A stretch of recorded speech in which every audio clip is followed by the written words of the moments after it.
Welcome back at the Lodge with Jim and Michelle, a podcast celebrating life spent in the great outdoors. Whether you're an angler, a hunter, trapper, or someone just enjoying an active outdoors lifestyle, this show is for you. Join Jim Broughton and Michelle Sherman as they discuss outdoor news, opinions, events, and much more occurring over recent weeks. It's time now to pull up a chair, pour a favorite beverage, gather close to the campfire, and kick up those tired feet and relax, because you're back at the Lodge.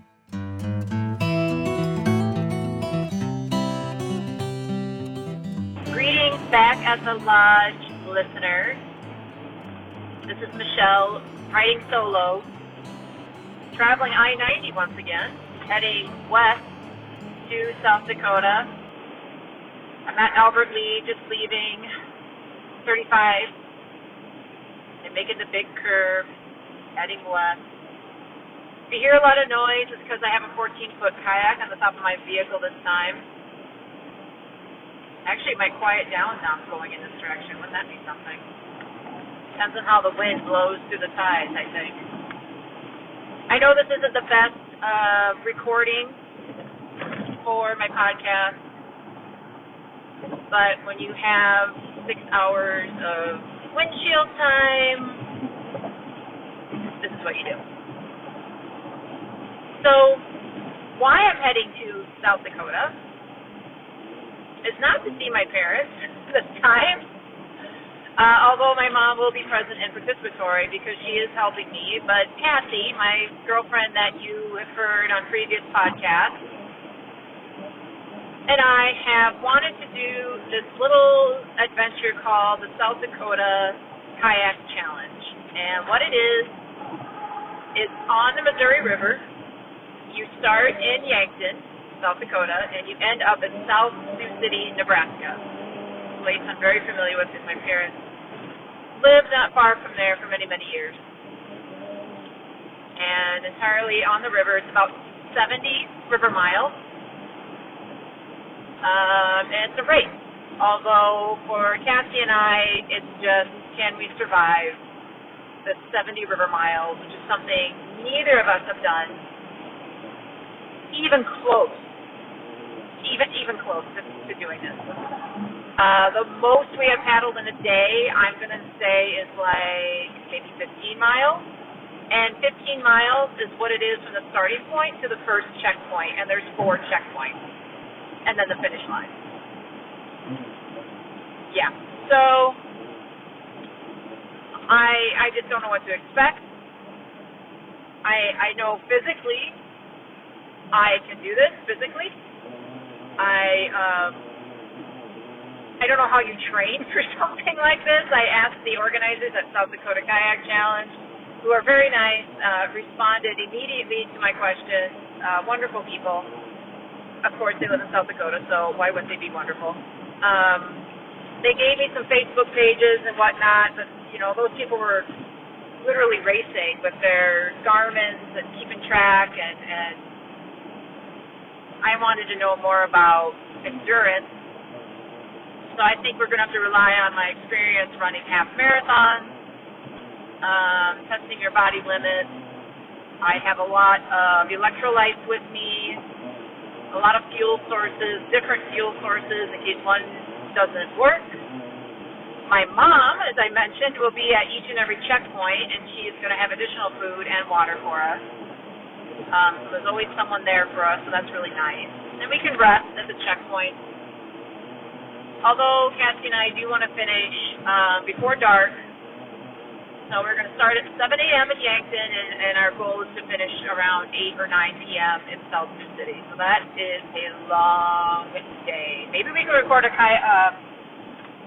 podcast while we're on the water in our kayaks. Cassie always has great insights and wonderful things to say. So wish me luck.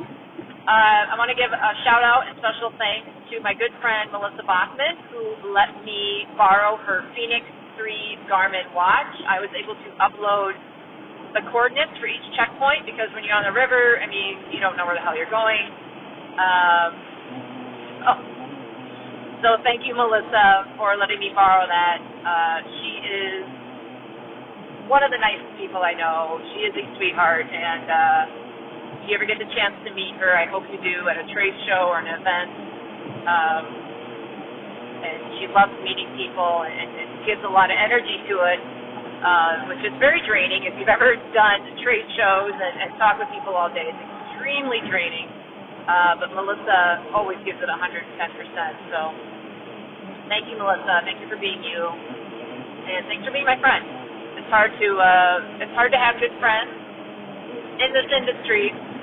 And with Cassie and Melissa, I know I am surrounded by wonderful ladies. They're very entrepreneurial ladies, too, so it's wonderful. Well, that's all I have to say right now. I could come back with more thoughts. Thank you for listening to my rant, and I will probably talk to you when I'm coming back from South Dakota and tell you how the race actually went. I hope we finish, but if we don't, it's not a big deal, because when you have low expectations, you can't be disappointed. All right. Thanks, everyone. Peace out.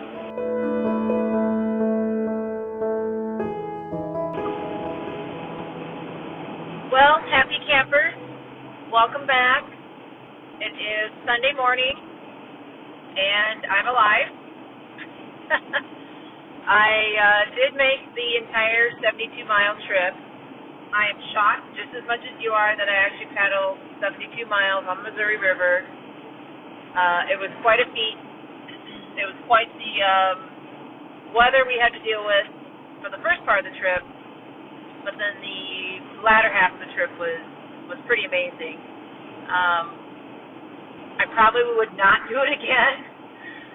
Due to all the water we've received in the Midwest over the last month. The month of May was pretty wet for all of the Midwest, and due to how fast the water was rushing, if you can get into the current, they definitely had record-setting times. And the guy was a young man who actually did it in like a little over 8 hours, I believe. So he started at 7 a.m. and 8 hours later he was done. Unfortunately, we started at 7 a.m. and we weren't done until 10:30 p.m. So it took us almost twice as long as it took him. We started out at 7 a.m. Like I said, we were probably up a little after 5 a.m. to get ready and get down there and check our boats, make sure everything's okay, and check in with them. And then the gunshot went off at 7. And of course, there is a competitive class. They launched at a different launch pad, and then we were in what's called the adventure class, which just means, you're not there for competitiveness. You're just there to complete the 72 miles. And so we, just kind of waited for all the boats to kind of get out of the way, because if you've ever launched off a dock or even a sandbar with a whole bunch of boats, it just gets to be chaos, and there's just no reason for that. So we waited a little bit, and so we were probably one of the last ones to leave to begin with, and the group separated out pretty quickly, and it was raining the entire time. And it started out pretty lightweight rain, but then it got really heavy, and it rained probably about the first 2 hours of our trip. In the first 2 hours, it took us a little over, I think it took us 18 miles, 2 hours, a little over 2 hours maybe. So those first 2 hours we did really great time. The current was moving really fast because it was raining, and our first checkpoint was 18 miles, and my mom was there. She made us ham sandwiches, and we got out, and it was great, and the rain stopped, and we had a little something to eat, and unfortunately that's where we learned about 6 people already dropped out at checkpoint 1 because one person actually had hypothermia, and several others were just shaking cold, and the person who had hypothermia here was a nurse, so she knew what to do, they said. But, that's really sad to hear these things because, it's the Missouri River, and you're a kayaker going 70 miles, so you would think, I would just make assumptions that people knew what they were doing. But perhaps not. That was not the case. So these people did not have rain gear at all. They showed up in what could be categorized as athleisure leggings, and they got wet. I mean, it rained for 2 hours, and those leggings got wet, and then that you had wet leggings sticking to your body, and I can't imagine what that would have been like.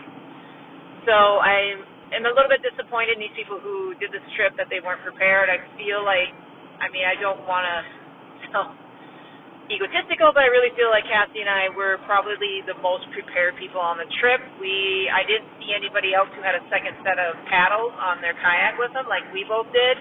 We had paddle leashes. I mean, this is the Missouri River, and if you've ever been on the Missouri River, it's a beast. I mean, it could kill you. If you get in the eddy wrong, there's down trees everywhere, there's sandbars everywhere.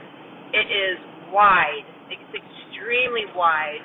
They're dealing with a huge problem of erosion on the river, and so the current can just really whip around and take you in the wrong direction if you're not paying attention. So I really felt like these people treated it like a little day trip on some sort of small river, some sort of small tributary. So I'm kind of disappointed in that. And then at the second checkpoint, we had like another 12 miles to go at the second checkpoint. I heard another couple people dropped out, and then I think it was all in after that. So I think people even dropped out in the morning, is what I heard, because it was raining so hard. They probably were locals, perhaps, and they just didn't want to deal with it. But I think all in all, they had 130 boaters actually finish. So, like I said, I'm just proud that I did actually finish. I didn't know what to expect, but Cassie and I knew once we got to checkpoint 4, it was 16 river miles to the finish line, and we just knew once we got to checkpoint 4 like that, it was all in. Like, either you stop at checkpoint 3 or you go to checkpoint 4, you get out quick, go use the restroom, and you just get back on the water and go, go, go. So one of the super cool things about us being so late is that we got to see the sunset and dusk on the river, and that was really cool. And it started raining just a little bit, nothing terrible, and there was a double rainbow.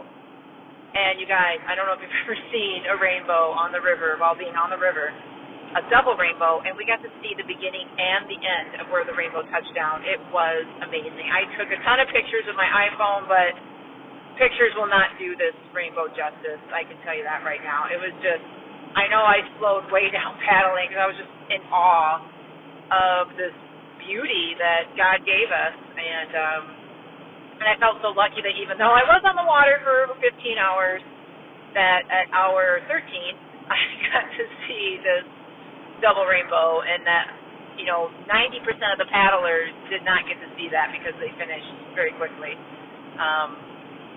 Cassie and I know a lot about endurance because we are half marathon runners. So staying hydrated for 15 hours, eating right for 15 hours, we had that in our back pocket. We knew what to do. So that was very useful, I think, to have that knowledge of running half marathons and keeping that. So, and the staff at the South Dakota Kayak Challenge staff, Corey especially, was at every checkpoint. He is a certified kayak instructor, he said. He is a rock star. He knows that Missouri River very well. I give him props. He's just a very sweet gentleman, very kind, and I'm sorry Corey won't be back next year because they said, come on back and beat your time. And it's like, well, this was like the best year to do this kayak race, you guys said, because the river was fast and it was high. And because it was fast and high, we didn't have to deal with a lot of sandbars because there is a lot of sandbars in that Missouri River. And so everyone went really fast. So there's no way we could, I can't imagine if it was low and we had to deal with sandbars, what kind of shape we would have been in. So I'm extremely tired right now. I'm drinking lots of caffeine just to drive home. I'm taking a different route home just so to keep it fresh, to keep myself going. I did pull over a little bit and try and close my eyes, but all I could think about was I should be on the road right now. I'm losing time. So that's why I'm talking to you, to keep myself occupied. So it was a wonderful trip. I hope to be writing about it for Women's Outdoor News, so please look for that. shortly. And if you have any questions about kayaking or endurance kayaking, as I would call this, I sure as hell wouldn't call it a race. It was definitely endurance kayaking for me. Please send me a note. Check out my blog. Okay, so my husband called me right then as I was doing the recording and actually cut it off right there at the end. It could have been 15 more seconds and I could have finished it. But I do want to give one shout out to Wilderness Athlete because I talk about the copious amounts of caffeine and hydration inhaled during the race, and I wish I would have kept track of how much we did drink because we didn't go to the bathroom that much. And that was to Wilderness Athletes energy and focus packets that they have, and also their hydration packets that they have. And I downed those energy and focus packets even on the drive home on Sunday. I was tired. I was more tired than I think I even let on when I was recording this on Sunday. It was awful. I should have tried to sleep more at the rest stops, but it was just so difficult to do. I couldn't do it. So part of that was because I got up super early, Sunday morning. I couldn't sleep, and I just wanted to get on the road. And Mom and I had breakfast together, which was great, while Cassie kind of slept in a little bit more. And I appreciated that, but I just wanted to get on the road and go home. And by the time I did get home, then I was able to kind of take a nap for a couple hours. And I was even still exhausted yesterday on Memorial Day. So it's quite different recovering from this race than it has been recovering from any other races that I've done in the past, like half marathons. Usually when Cassie and I do a half marathon, we kind of go back, take a couple hour nap. And usually we're like in a touristy destination or a place we haven't been before, and then we can go out and do our thing. But this, it just pretty much completely wasted two days of my life afterwards because I was so tired. And my husband's birthday was yesterday, and we had family over, and the poor thing, I'm pretty sure I couldn't give 110% for that, but it is what it is. So if you have any questions regarding the South Dakota Kayak Challenge, I encourage you to write me at michelle@bulletproofcom.com, and I will be happy to answer them for you about what to pack, what to wear, how to always pack for or have items available to you no matter what. And that's kind of the beauty of kayaking, is that you can kind of throw everything either in your car, in your kayak, and always be prepared for any weather conditions. So there's really no excuse, like I was talking about, with those people not having the proper equipment with them. There's honestly no excuse because you can throw all that stuff in your car and have it with you, and then on race day, determine what outfits you need to take to get you through the day. So as you can tell, I'm still greatly disappointed in a lot of the racers at the challenge. But, a lot of those guys had didn't have anything like Cassie and I had as far as safety equipment and even boat quality and boat size, and they beat us by a great deal. So there you have that. They were obviously in it to race, and we were in it to just kind of get down the river and use the current to our best advantage to mosey on down. So thank you again for listening to my solo podcast, and thank you to the South Dakota Kayak Challenge, the Yankton Rescue Team of South Dakota, Yankton, South Dakota Rescue Team, the mayor of Yankton, who obviously has his own pilot's license because he was flying over the river and checking on us kayakers. Thank you to him for doing flyovers and checking on us. Appreciate it. It was nice to know that at any point in time there was lots of rescue boats and people around who, cared where we were. So, again, give me a shout if you need anything. Thanks for listening. Bye.